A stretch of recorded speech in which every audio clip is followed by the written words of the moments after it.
سلام، روز بخیر. امروز میخوام یه آش عدس درست کنم.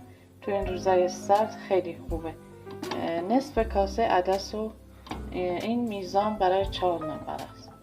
الان من میخوام بشورم و بار بزنم.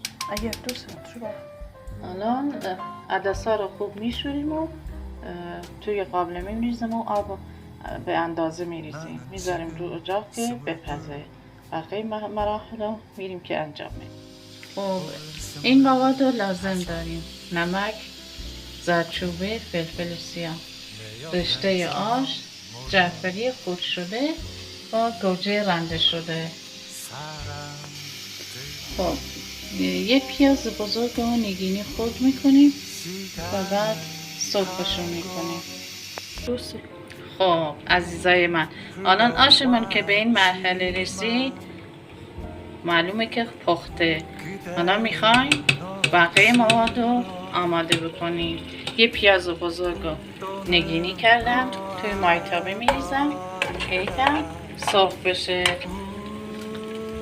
پیاز من که به این مرحله رسید یکم نرم شد، من 3 تا گوجه رو رنده کردم، اونو به پیازهامون اضافه میکنیم.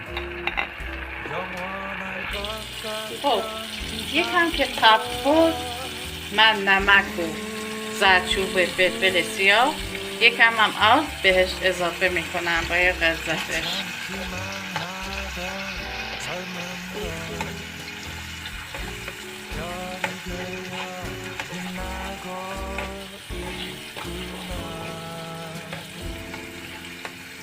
الان تو این مرحله من رشته آش دارم، اونو به آشمون اضافه میکنیم.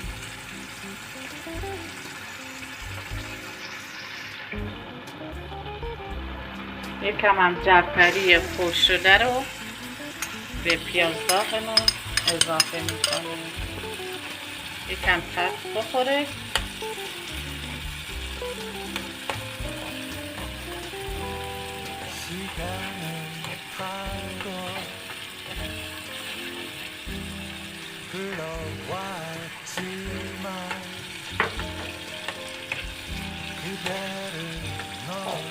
الان گازمون رو خاموش میکنیم و این مواد رو به آشمون اضافه میکنیم.